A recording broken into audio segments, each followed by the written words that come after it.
बिस्मिल्लाहिर्रहमानिर्रहीम, अस्सलाम वालेकुम, गुड इवनिंग एंड नमस्कार टू एवरीवन। मैं हूं फ़खर यूसुफ़ज़ई और आप देख रहे हैं debate with Fakhar. Debate with Fakhar में आज हम लोग बात करेंगे हिंदुस्तान के हवाले से, पाकिस्तान के हवाले से। बीच में कुछ चीज़ें ऐसे लग रहा है कि कुछ शायद बर्फ़ पिघल रही है, लेकिन इसके लॉन्ग टर्म क्या मतलब इसका इफ़ेक्ट होगा और क्या बेहतरी आ सकती है, या इसी तरीके से दोनों तरफ से जो हालात हैं उसको इसी तरीके से आगे कैरी किया जाएगा। अफ़गानिस्तान के हालात भी मैं यही कहूँगा बिगड़े हैं। वहाँ पर जो ह्यूमन क्राइसिस है उसमें दिन ब दिन इज़ाफ़ा हो रहा है और पाकिस्तान के इंटरनली कुछ टीटीपी के अटैक्स देखने को मिल रही है। क्या वजूहात है इन सारी चीज़ों की, और इन पे डिटेल में बात करेंगे। 2 सीनियर जो हमारे एनालिस्ट कह सकते हैं, डिफेंस एनालिस्ट कह सकते हैं, वो हमारे साथ इस वक़्त मौजूद हैं। दोनों को इंट्रोड्यूस कराता हूँ आप लोगों से। बॉर्डर पार्ट से मुझे ज्वाइन कर रहे हैं कर्नल शैलेंद्र सिंह साहब। Thank you very much sir for joining the show. And Pakistan से मुझे ज्वाइन कर रहे हैं senior defence analyst brigadier retired Syed Nazir साहब। दोनों का बहुत शुक्रिया जी सर। शुक्रिया। कर्नल साहब, आपसे स्टार्ट लूंगा। आप हमारे बॉर्डर के उस पार के मेहमान हैं। सर, आज एक स्टोरी मुझे देखने को मिली, फॉरेन ऑफिस ने उसके ऊपर खैर बहुत ज्यादा बात नहीं की, लेकिन ये कहा गया कि सियाचिन से फौजें जो है उसको उतारा जाए। मतलब हिंदुस्तान ने ये कहा है, लेकिन पाकिस्तान ने उसका रिस्पॉन्स शायद उस तरीके से नहीं दिया। क्या वजह है कि हम एक दूसरे के ऊपर ट्रस्ट नहीं करते? इस खौफ की वजह क्या लास्ट 75 ईयर तो हमारी 4 जंगें, या कुछ और है? मैं आपको आपने कहा बर्फ पिघल रही है। मैं थोड़ा आपके और मेरे रिलेशंस में एक गर्माहट पेश करता हूं जिससे कि बर्फ और तेजी से पिघले। आदाब अर्ज है, नजीर साहब थैंक को यू सर। आदाब अर्ज है, फकर साहब को आदाब बहुत अर्ज शुक्रिया सर, थैंक यू। है। आपने कहा कि ग्लेशियर से फौज कम होनी चाहिए, उतरनी चाहिए, जो भी होना चाहिए। मेरे को तो आज तक यही नहीं समझ आया फौज वहां रख के हमने किया क्या हम्म। पिछले 70 साल में। या तो आपने खेती बाड़ी फालतू कर ली, या मैंने गेहूं कुछ एक्स्ट्रा वहां उगा लिए, तो मेरे समझ में आया। आई थिंक, मुझे लगता है कि पाकिस्तान और इंडिया अभी उस स्टेज पर हैं जहां उन्हें एक नया एक्सपेरिमेंट करना चाहिए, जिसको मैं कहता हूं reduce hatred, avoid hatred, totally avoid. हमने सब कुछ करके देख लिया, अब मेरे ख्याल एक समय आ गया है कि एक्सपेरिमेंट करें कि हम आपस में हेट ना करें। और उसका बड़ा अच्छा एग्जांपल है जब बाजवा साहब ने कॉन्डोलेंसेस भेजे जनरल रावत के डेथ पर। This is how we will reduce. Otherwise हमारे यहां पर भी हुआ, कहीं पाकिस्तान का तो कोई हाथ नहीं है। हमने कहा भाई अगर पाकिस्तान का हाथ है या तो दिखा दो, ये बेकार में बोलना बंद करो। एंड लकीली जिसने बोला था उसको वो सपोर्ट नहीं मिला इंडिया में भी, कि कोशिश करी जाए कि ये तो शायद अटैक है या किसी ने सैबोटाज किया वगैरह। सो मेरी सोच है आज कि आप और हमारे द्वारा avoid hate should be the logo for next 1 year, 2 year, 10 year, whatever number. Right. अच्छा ब्रिटिश साहब, जिस तरीके से पाकिस्तान ने उसके ऊपर कोई ज्यादा अच्छा रिस्पांस फिलहाल नहीं दिया, मतलब मुझे जो चीज लग रही है वो एक डर और खौफ है सर कि ग्लेशियर से हमारी फोर्सेस को नहीं उतारा जा सकता। और गालिबन 1999 से पहले नहीं होती थी, लेकिन उसके बाद जब हमारा और मतलब कारगिल वॉर हुई, तो उसके बाद दोनों कंट्रीज ने मेरे ख्याल वहां पे ऑफ सीजन में भी अपनी फोर्सेस को डिप्लॉय रखा। तो क्या पॉसिबल नहीं है कि हम उसको अपने फोर्सेस को नीचे उतारे? ऑलरेडी अगर इकोनॉमिक कंडीशन को देखा जाए पाकिस्तान की, तो उसके भी बहुत सारे मसाइल हैं और यकीनन बहुत सारी जानें जाती हैं। वो क्योंकि हिंदुस्तान तो मारे ना मारे, लेकिन वो क्योंकि वेदर ऐसा है कि वो सबसे बड़ा दुश्मन होता है वहां उससे लड़ना।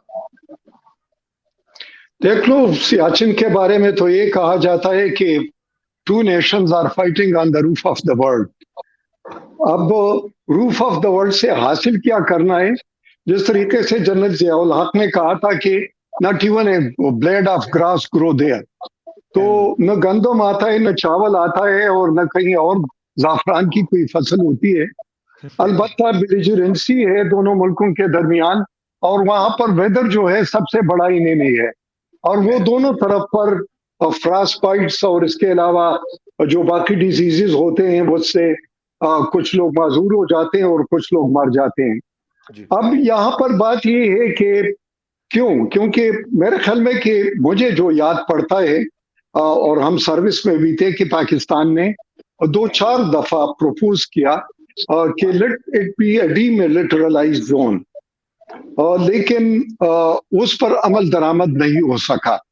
अ, और अब जो आपने खबर दी है कि शायद पाकिस्तान, इंडिया ने कहा है लेकिन पाकिस्तान नहीं चाह रहा है, इसके बारे में कोई फॉर्मल रिस्पांस पाकिस्तान की तरफ से या इंडिया की तरफ से कोई फॉर्मल पेशकश मुझे मेरे नजर से नहीं गुजरा है।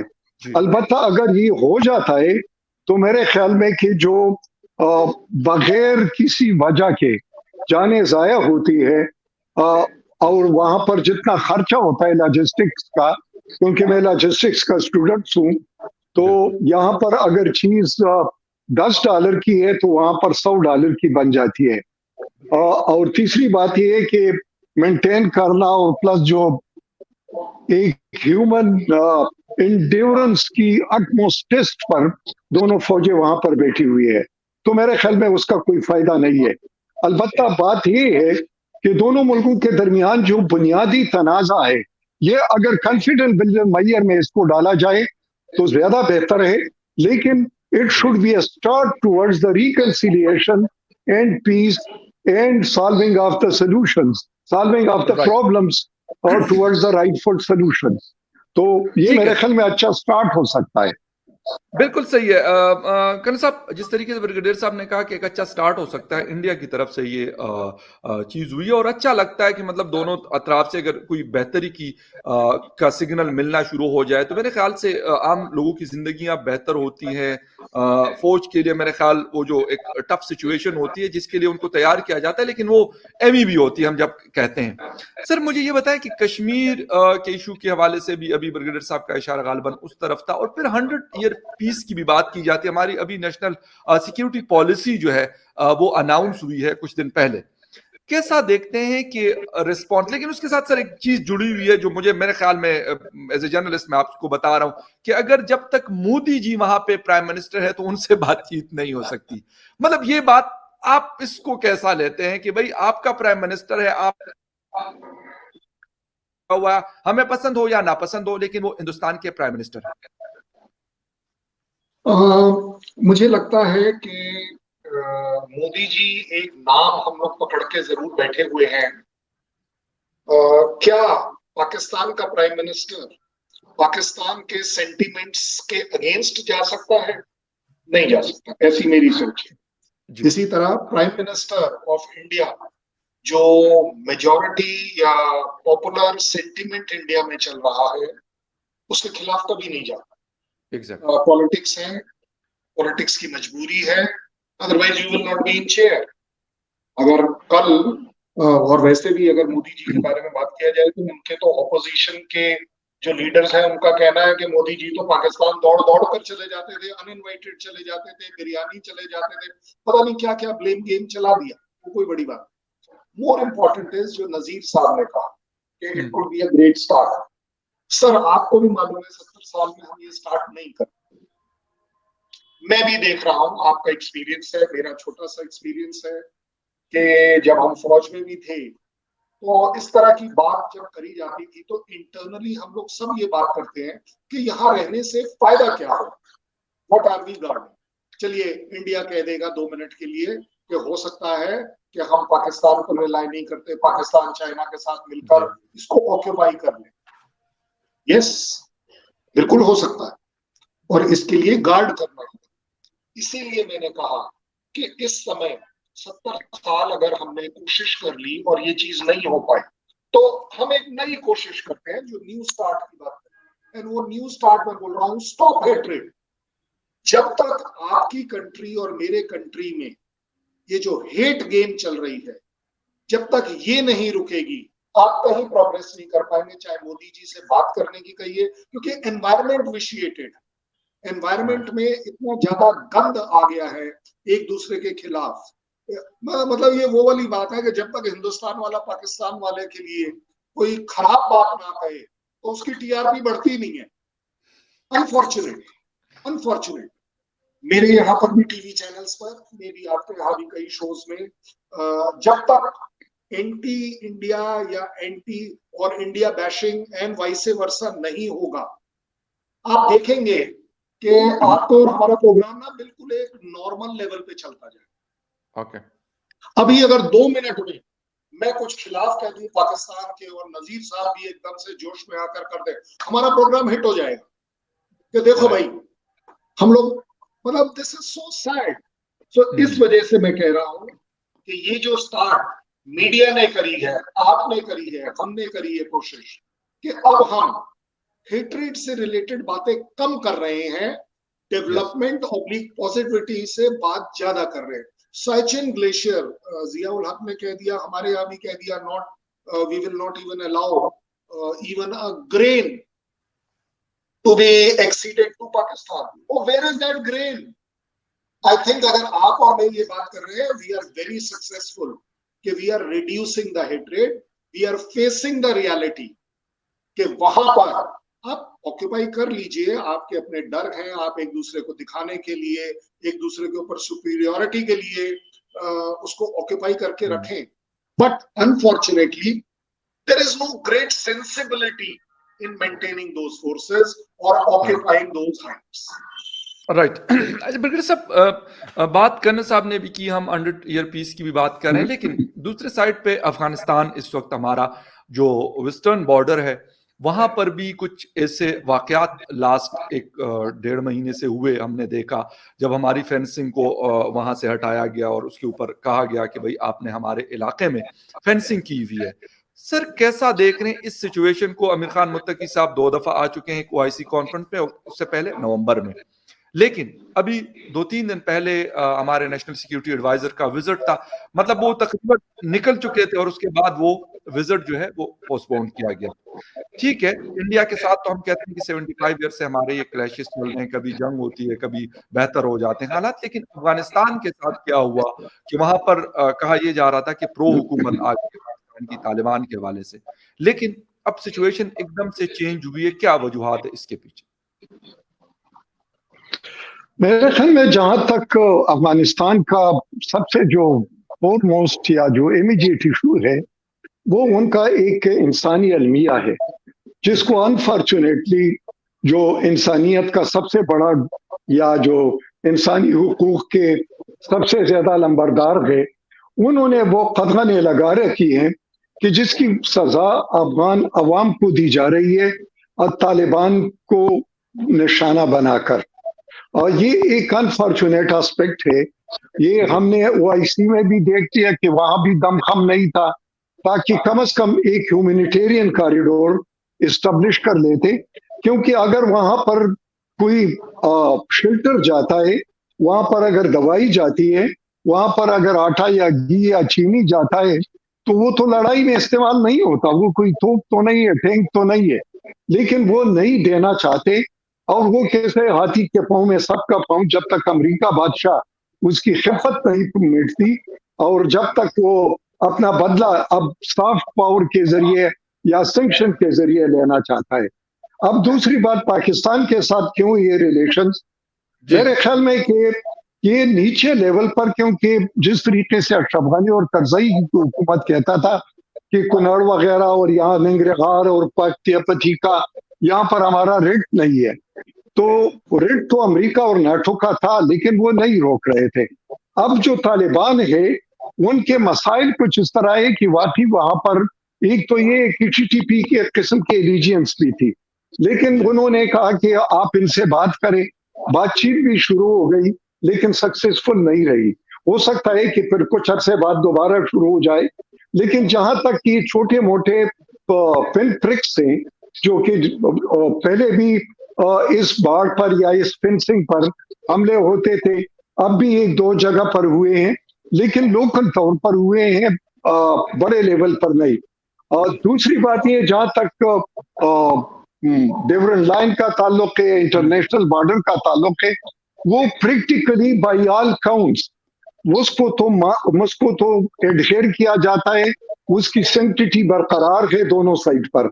लेकिन जहां तक परसेप्शन की बात है अफगानिस्तान में, वो तालिबान की हुकूमत हो या बच्चा सखा की हुकूमत हो, वो उसको उस तरीके से तस्लीम नहीं कर सकते, इसलिए कि जो होम ग्राउंड है वो उसके लिए तैयार नहीं है। परसेप्शन इस तरह से बनी हुई है, हालांकि न ये कोई इंटरनेशनल इशू है और न यूएसी के एजेंडे पर है, ना अक़वाम मुत्तहिदा के एजेंडे पर है, लेकिन एक परसेप्शन है। अब तीसरी बात यह आ जाती है कि पाकिस्तान तालिबान हुकूमत के लिए एक फैसिलिटेटर और एक किस्म का स्पोक्समैन का किरदार अदा कर रहा है दुनिया को एंगेज करने के लिए। और यही बात थी कि ओआईसी का इजलास भी हुआ, लेकिन अनफॉर्चुनेटली टेंजिबल रिजल्ट नहीं आए। अब बात यह है कि जो हमारे सिक्योरिटी एडवाइजर उधर जा रहे थे और एन मौके पर पोस्टपोन्ड हुआ, ये अनफॉर्चुनेट एस्पेक्ट्स है और इसकी वजह से फिर शुबहात और डाउट्स पैदा हो जाते हैं। तो मेरे ख्याल में कि we should both the side should not play to the gallery और साइलेंट डिप्लोमेटिक चैनल्स पर इसको रिजॉल्व करे जो भी वजूहात है इसके।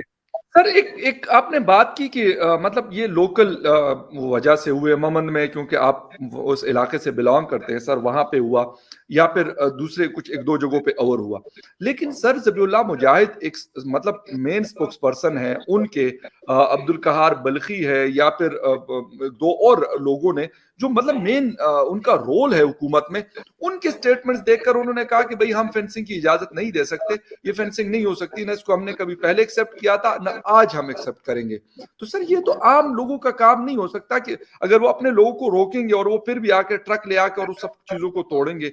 मतलब इज इट पॉसिबल? अगर आपके मतलब सिपाही किसी बॉर्डर पे खड़े और आपका ऑर्डर जाता है, लेट सपोज मैं कहता हूं आप वहां पे कमांड कर रहे हैं और वो कहें कि नहीं हमने तो उसको फॉलो नहीं करना, हमने अपनी मर्जी करनी है, तो ऐसा पॉसिबल तो नहीं हो सकता सर। नहीं, मैं कहता हूं कि एक तो ये है कि वहां पर जो नॉन स्टेट एक्टर्स है, टीटीपी है, दाइश है और उनकी काफी तकरीबन 7-8 हजार लोग हैं और वो इस इलाके में है, तो वो भी जो लोकल तौर पर उनके साथ जो इनके लोकल नीचे लेवल के कमांडर है, शायद उस लेवल पर ऐसी बात हुई है। जहां तक आप स्टेटमेंट्स की बात करते हैं, तो मैंने पहले भी बता दिया कि वो ये कहते हैं कि दोनों साइड पर अब हमारे मोहम्मद उधर भी है इधर भी है, हमारे वजीर उधर भी है इधर भी है, हमारे जो बाकी कौमें हैं शिनवारी उधर भी है इधर भी है, और दोनों की जमीनें भी उधर है और तिजारत भी है और इसके अलावा रिश्तेदारी भी है। तो जो ईजमेंट राइट्स थे वो यकीनी तौर पर फेंस बनने के बाद उस पर खतगन लग गई है और उस खतगन की वजह से लोगों को, जो लोकल लोग हैं उनको भी तकलीफ है और प्लस वो कहते हैं कि हम इन कौमों को डिवाइड नहीं करना चाहते। उसका ज़बीउल्लाह मुजाहिद का ये था कि कौमों के दरमियान जो लोकल रहते हैं उनके दरमियान या कबाइल के दरमियान डिविजन्स नहीं होना चाहिए। ये हमारा भी मौकफ है, लेकिन मेरे ख्याल में कि जब ये ताल्लुकात बेहतर हो जाएंगे, सबसे बड़ी चीज है कि वहां पर अमन आ चुका है और अमन will pave its own way, तो फिर उसके सामने ये ऑब्स्टिकल और ये फिल्स बेमानी हो जाते हैं। मेरे ख्याल में कि हमारा जो अभी नेशनल सिक्योरिटी पॉलिसी है नई, उसमें सॉफ्ट बॉर्डर्स की बात हो रही है, उसमें कनेक्टिविटी की बात हो रही है, उसमें इक्तिसाद की कोर इशू या कोर एलिमेंट की बात हो रही है और उसमें रिप्रोचमेंट और पीपल टू पीपल कांटेक्ट और सिटीजन सिक्योरिटी एस्पेक्ट्स उनको पहले रखा गया है।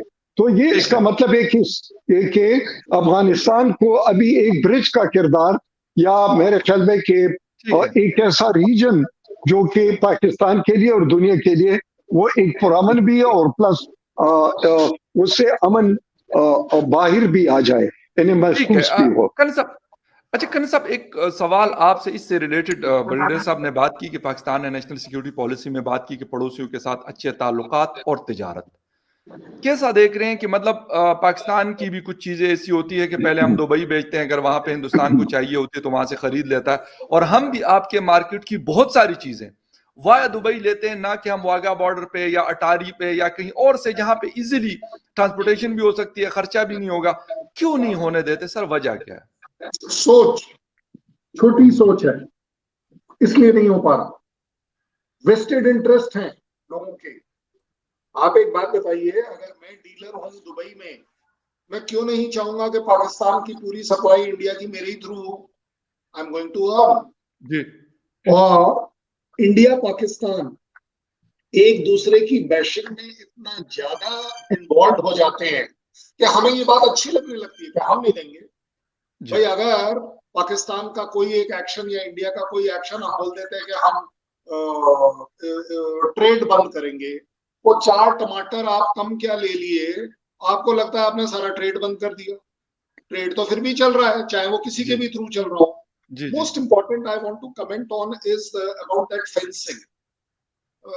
मुझे लगता है as a very independent view मैं आपको दे रहा हूं कि पाकिस्तान जिस फेंसिंग को बनाना चाहता है उसके पीछे कुछ ऐसे वेस्टेड इंटरेस्ट हैं जो उसको नहीं होने देना चाहिए, क्योंकि उन्हें मालूम है। देखिए, फेंसिंग बनाने से आपको क्या फायदा होगा? एक तो आपके कंट्री के अंदर वो जो अनकंट्रोल्ड रिफ्यूजीज हैं वो नहीं आ पाएंगे, बहुत बड़ी बात है, क्योंकि वो आपके रिसोर्सेज के ऊपर बर्डन पड़ेगा।